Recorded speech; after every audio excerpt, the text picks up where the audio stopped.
Hi, everybody. Welcome to English Digest. I'm Tom. Hi, I'm Stephanie. It's our News Watch unit for the month of April. It also just happens to be our all-English unit for the month of April. So you've got a double treat today. We're going to be talking about the news, and we're going to do it all in English. And we'll try to talk a little more clearly, a little more slowly, so you can understand us. So this is going to be interesting. We've got two news stories here. The first is abroad. It's about the country of Spain, which is located in Europe. They've got some ancient frescoes. A fresco is a painting that's usually done outside, and they're quite beautiful. But sometimes you have to clean them a little, and we're going to find out how they're doing that these days, which is really amazing. They're reviving frescoes with bacteria. Yeah, you read that right. What's the next one, Tom? We've also got a story about your phones, and scrolling at bedtime could be dirtier than you think, as if that's going to stop people from doing that. But we will report on that in just a couple of seconds. But right now, we're going to start our lesson by listening to our articles read from top to bottom. Spain's ancient frescoes revived with bacteria. In Spain, scientist Pilar Bosch and her mother art restorer Pilar Roig have developed a method that uses bacteria to clean 18th century artworks without causing any damage. In 2008, while Bosch was searching for a PhD topic, she discovered a study suggesting that bacteria could be utilized in art restoration. This matched Roig's work on Valencia's oldest church frescoes. The glues used to attach paintings were difficult to remove and had begun causing damage. After over a decade of research and with local funding, Bosch and Roig began using this technique to restore frescoes. The procedure involves feeding small amounts of animal protein glue to bacteria, which subsequently produce enzymes that break down the glue. The bacteria are then combined with a gel made from algae and spread over the artwork. 3 hours later, the gel is removed and the fresco is free from glue. Bosch has expanded this technique to restoration projects in Italy and northern Spain. She is also expanding the applications of this method, such as using different bacteria to remove graffiti from walls. Bedtime scrolling could be dirtier than you think. Browsing social media before bedtime is a common habit, but scientists now warn that using your phone in bed poses unexpected health risks. A recent study sponsored by British betting company Mattress Next Day discovered that smartphones and smartwatches harbor Pseudomonas aeruginosa, a bacterium that's also found in cockroach droppings. This bacterium thrives in the warm, moist conditions of a bed and can cause severe infections, particularly in individuals with weakened immune systems. The study also disclosed that smartphones are significantly dirtier than most everyday objects. What's more concerning is that 74% of users keep their phone in their bedroom at night. To address this issue, experts recommend several preventive measures. First, it's crucial to clean devices regularly with products like alcohol wipes, especially on parts that contact the face, such as screens and smartwatch bands. They also advise keeping phones away from beds to prevent the transfer of germs to bedding and recommend avoiding phone use before sleep. By following these practices, users can create a healthier sleeping environment and diminish their risk of infections. Okay, now it's time for us to discuss the contents of today's lesson. First of all, we're going to talk about something that is happening in Spain. And there we have some ancient frescoes which are revived with bacteria. That does not sound very good if you have an old painting. This doesn't seem to be the right thing to do by putting a bunch of bacteria on it. Usually we think of bacteria as being something kind of harmful. Yeah, totally. We think about it when people get sick or we get sick, we get colds. Actually, bacteria doesn't cause colds. Viruses do. So we're going to talk about how they're restoring or reviving these beautiful paintings with bacteria, which is kind of creepy.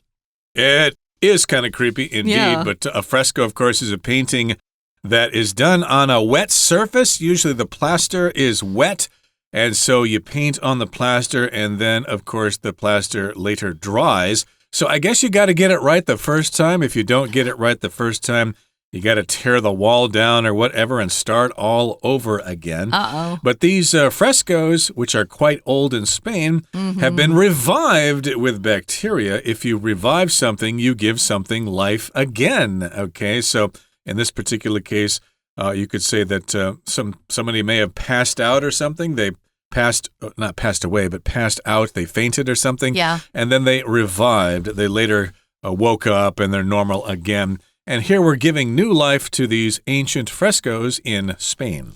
Some of our fairy tales where the prince kisses the princess, that kiss actually revives her. You know, who knows why she was asleep, or maybe she was poisoned by the bad witch, but that kiss will revive her. So we do use it when someone, as Tom says, goes unconscious. Maybe they're knocked out or something, and sometimes they use smelling salts. That really strong scent that they'll put under your nose. That happened to me once. Oh, you wake right up. It revives you quickly. Well, we've got this story that's based in Spain, and a scientist, Pilar Bosch, and her mother, art restorer Pilar Roig, they've developed a method that uses bacteria to clean 18th century artworks without causing any damage. So it's kind of a very new method, you might say. I was shocked when I read this. I thought, there's no way I would let bacteria, or in other words, bugs, onto a really priceless painting to restore it. Even if someone said it worked, I would go, I don't know. This is pretty priceless. Indeed, and this is a scientist from Spain, and of course this scientist has a mother whose name is Pilar as well. I guess they're both called Pilar Junior and Senior, I guess. Who knows? But in any case, they both have developed this method that uses that bacteria to clean those old artworks from the 1700s without causing any damage. Okay, now in 2008, while Bosch was searching for a PhD topic, she discovered a study suggesting that bacteria could be utilized in art restoration. So, of course, those of you out there who have studied for your PhD, you know that you need to write, what is it, a dissertation? Yep. Or a thesis or whatever? A dissertation for PhD. Is for your PhD, yeah. That's right. So, of course, you need to write one, and, of course, you need to pick a topic. And so she was looking for a topic. Gee, what's a topic that I can write about that nobody has written about before? There are PhDs all over the world. Gee, what should I write about? Well, when looking for a topic, she discovered a study. She found some research that was done that suggested that bacteria could be used or utilized in art restoration. Art restoration, of course, is when you revive old paintings that have maybe kind of faded or something like that. And if you use the bacteria, you can kind of clean them up and make them look as good as new. It's kind of cool. I wanted to remind everybody that bacteria is the plural form. In our next story, we're going to see the singular form being used, which is bacterium. But typically, because those microorganisms are so plentiful and always around in our lives, some are good, some are bad. There's good bacteria and bad bacteria. The good bacteria is in our stomachs digesting food for us. So we usually see the plural form bacteria, but just so you keep in mind that it is plural and bacterium is the singular form.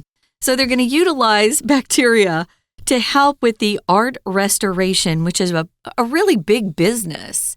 If you've ever watched any movies or TV shows about museums like I have, I love that stuff, you'll see that they spend a lot of the time, those that work in a museum, they spend a lot of their time just on restoration and keeping things in good shape. Right. So again, she discovered this study that said, hey, you can use bacteria in art restoration.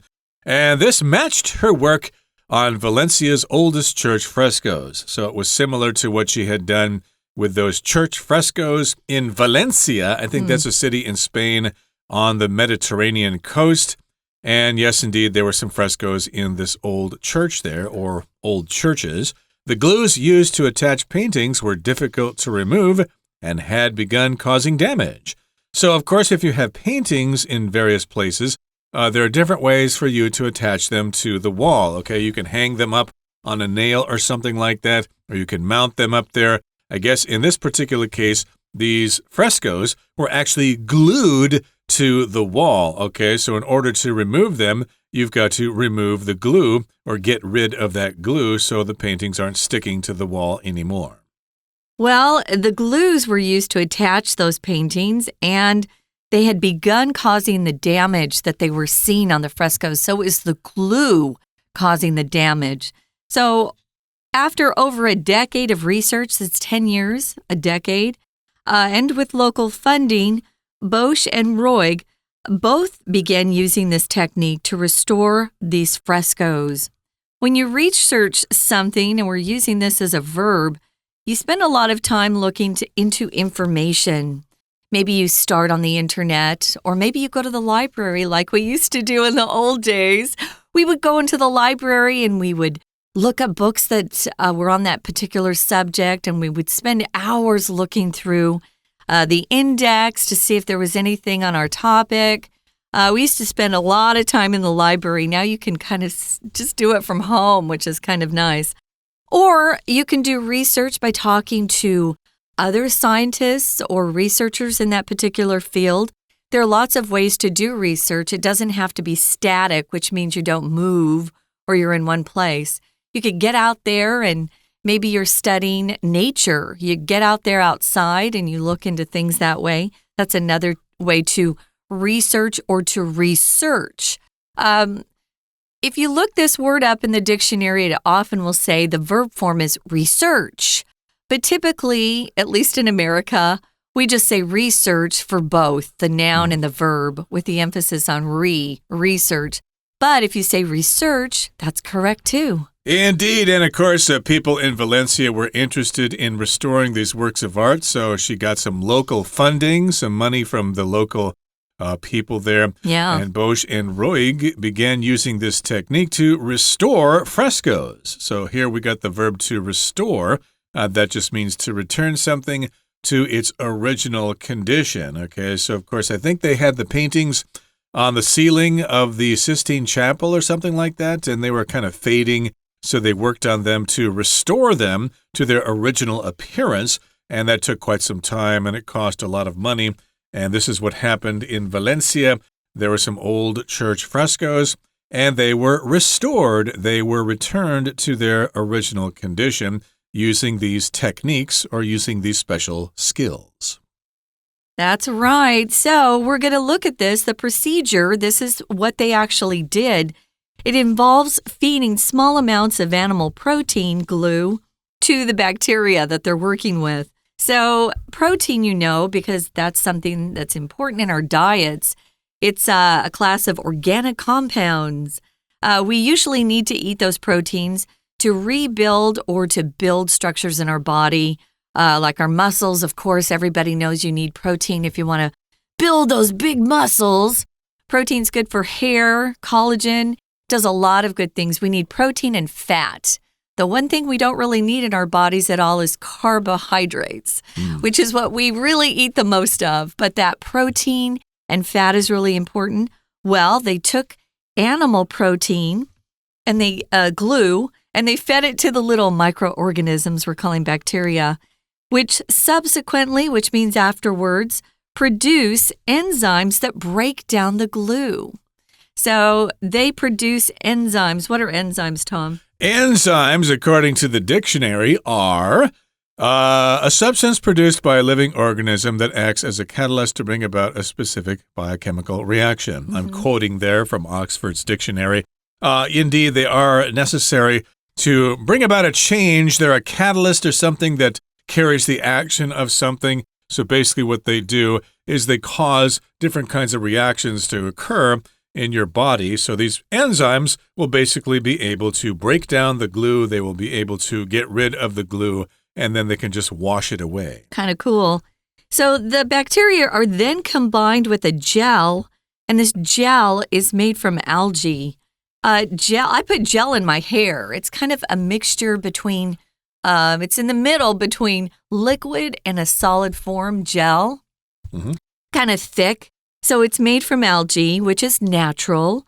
And then they spread that over the artwork. Now that's the part which would kind of scare me, is going to stain it or leave a mark or a color behind.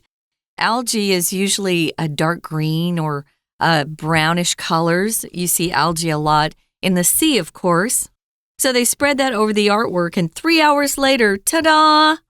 The gel is removed and the fresco is free from glue.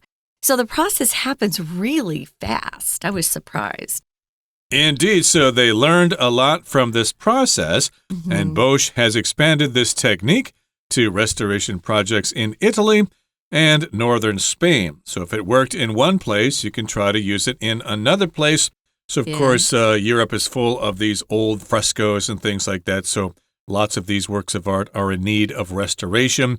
So she's got these restoration projects in Italy and in Spain, the northern part of Spain. She is also expanding the applications of this method, such as using different bacteria to remove graffiti from walls. Okay, so she probably used a specific kind of bacteria for this original project, and she thought, if I use different kinds of bacteria, maybe I can use it for different purposes. For example, to get rid of graffiti from walls. We've got those young people who keep painting their messages on walls, and they deface things, they deface statues and walls in public. So, yeah, this might help us get rid of that graffiti without damaging the wall.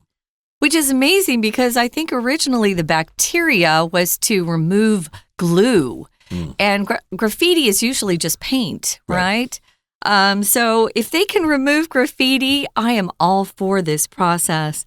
That's a great goal to have. Some graffiti can be quite attractive, but when these groups are going out and painting graffiti on buildings they don't own and they haven't asked for permission, that kind of makes me angry. So we're going to continue on, guys, but we're going to take a quick break and then we'll be back to talk about the next news story, which is about bedtime scrolling and germs. Stay tuned.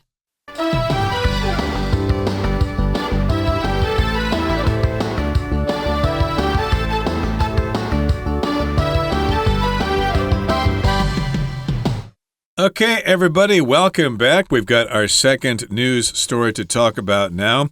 It's all about scrolling on your phone, which means usually you use your thumbs and you just flip the screen up and up, look at something. Oh, what's this? Okay, that's boring. How about this? Oh, that's boring. How about this? Oh, look at that for a few seconds. Nah, I'll keep going. Yes, you keep scrolling, but this is scrolling that you do at bedtime, and I'm sure all of us are guilty of this. We get into bed, and before we go to sleep, we pull out that phone and check the screen. We check out social media. We look for interesting videos or whatever. And so bedtime scrolling in this particular case could actually be a very dirty thing to do. There might be lots of germs involved with that. And we certainly aren't suggesting that you stop doing that. You can't stop people from scrolling at bedtime or first thing they do when they get up in the morning. But maybe there's a way, maybe you should clean your phone or something like that. Yeah, I guess cleaning is one of the pieces of advice we're going to be given. But yeah, everybody scrolls. My phone acts as my alarm clock, so it's right there by me. I tried not to have it close to me the other night because supposedly it's not good to have it close to your head. You know, the 5G especially isn't so safe for us. So I turned my computer on and was listening to a podcast that way. And I put the lid down. I set it so that if you put the lid down on the computer, it just keeps playing. It doesn't shut down, which you can do if you didn't know that. And I put my phone away. But Interesting. I didn't do it for the germs. I did it for the 5G. So there are lots of problems, I guess, that we're facing. I need to go out and buy an alarm clock, though. Tom talked about what browsing is. Browsing and scrolling are similar if you're talking about the internet. But you could also go into a store and just be browsing. You're looking around. Maybe you don't have a specific goal. You're not there to buy a pair of jeans or a coat. Or you're in a bookstore and you don't have a particular book you want to buy. You just want to look around, look at things. If a clerk comes up to you and says, "May I help you?" In English, we would just say, "Oh, I'm just looking," or "I'm just browsing." They're similar. Right. Scrolling is a kind of browsing. Scrolling just refers to that up and down motion with your thumb. Like scrolls, of course, are things are painted on, like lots of Chinese paintings or on scrolls, for example. They're longer from top to bottom than they are from left to right. And so here you're scrolling and you're browsing. And when you do this at bedtime, when you browse social media before bedtime, that is a common habit, but scientists now warn that using your phone in bed poses or presents unexpected health risks. So indeed, if you do that before you go to bed, and we all do, that could be kind of dangerous to your health. We've got a recent study. It was sponsored by a particular company. So if a company sponsors research or a study, it means they're paying for it, and they expect to have the results match up with what they requested. So you got to be careful of all the studies that were sponsored by particular groups. Look into who's funding things. But it was funded by a British bedding company. If you're a bedding company, you might sell mattresses, but you also might sell things like sheets and pillows, blankets.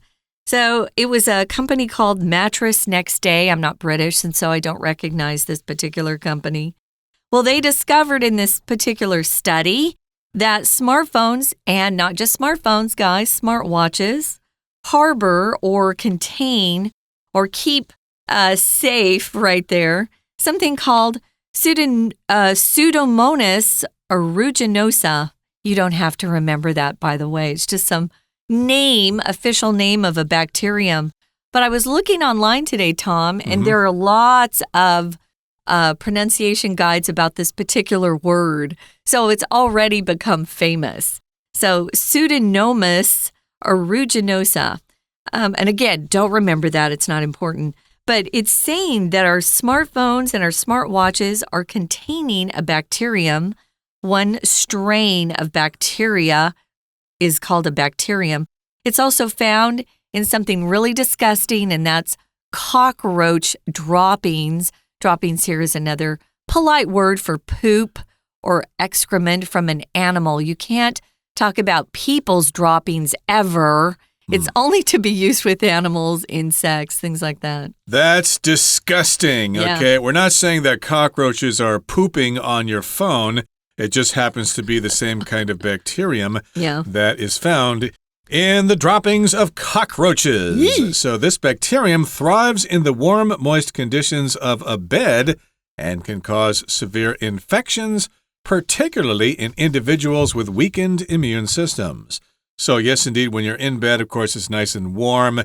And, of course, your hands are nice and moist, and you're breathing. And, of course, in your breath, you have lots of humidity. So these kinds of bacteria will thrive. They will do quite well in these conditions. And as a result, they can cause severe infections.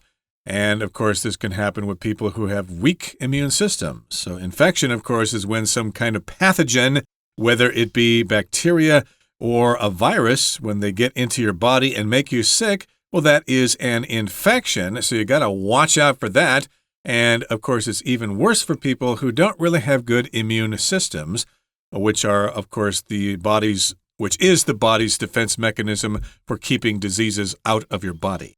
Yeah, the immune system is pretty amazing. It's pretty cool. And if you feed your body the right food and you get some exercise in and your sleep is plentiful, your immune system will keep you safe from infections, from colds and flu and things nobody wants, because you just don't feel very well when you're sick. So it's a system of different parts of your body that really try to protect you when they detect things like viruses and different bacteria entering into the body. They'll go to work and they'll fight it off if you try to help your immune system stay healthy.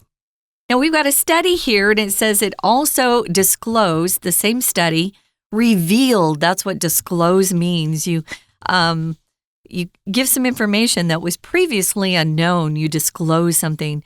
They told us that smartphones are significantly dirtier than most everyday objects. Think about all the things you put your hands on, like your mouse, your computer, your tablets, all those things. These are significantly dirtier than most everyday objects, probably because they're always with us. We take them everywhere. A lot of people can't bear to put them down. Yeah, which kind of tells us we should clean off our phones at least once or twice a day, which none of us probably do.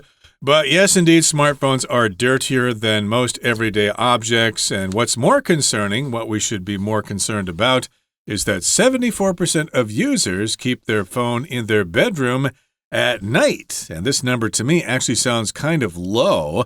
I think most people in Taiwan, maybe 90% of people, have their smartphones next to them when they go to bed. Although maybe older people aren't used to that and they don't really use smartphones. So yeah, I wouldn't say 100%, but I would certainly say probably in the 90s. But of course, according to our information here, 74% of users will keep their phone in their bedroom at night, and therefore you're close to it and you might get sick. Well, some smart folks out there are already beginning to take advice on how to get better sleep, which we know is essential, and that's don't put your phone in your room. So I think some people are cluing into that, getting smart. Now we're moving on to the final paragraph. It says to address this issue, how do we battle it? How do we confront it? What do we do? So we've got this new information. How are you going to use it? So this last paragraph is some advice some experts are giving us. They recommend several preventive measures. If something's preventive, it keeps you from running into danger or running into something undesirable, like getting sick or hurting yourself or maybe having an accident.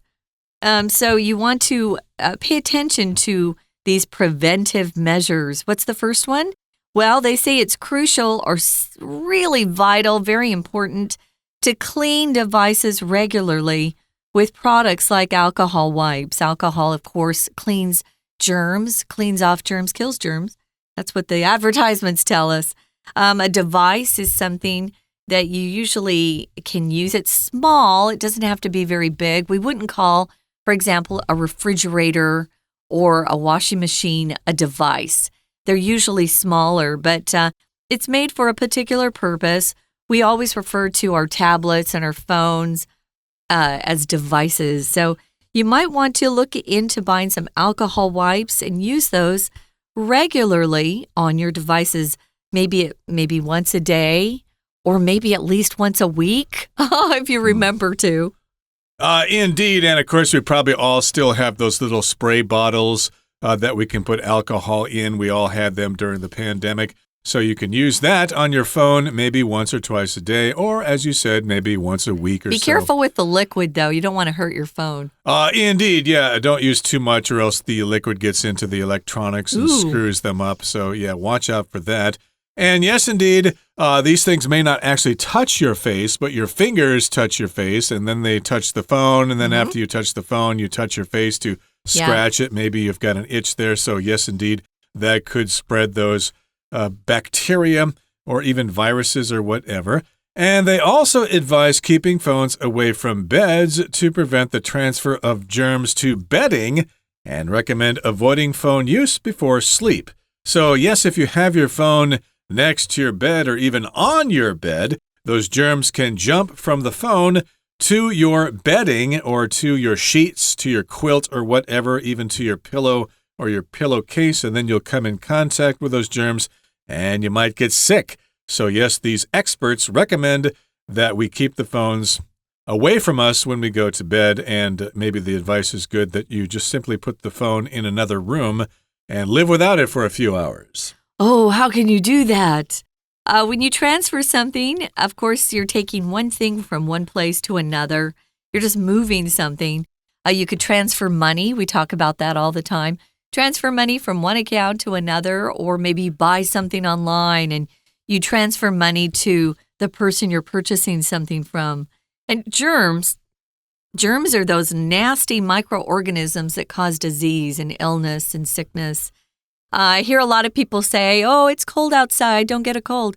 It's not because it's cold outside, it's the germs that are getting us sick. So bundle up, stay warm, but make sure that you clean things that are around you that you're constantly touching so that that you're killing those nasty germs from things that you're holding and touching. Indeed, and by following these practices, by following this advice, users can create a healthier sleeping environment and diminish or reduce their risk of infections. So again, be aware that your phone might be very dirty. It might have all sorts of nasty germs on it that could get you sick. So yes, keep that phone clean and try to keep it away from you as much as possible when you're in bed. Okay, that brings us to the end of our explanation for today.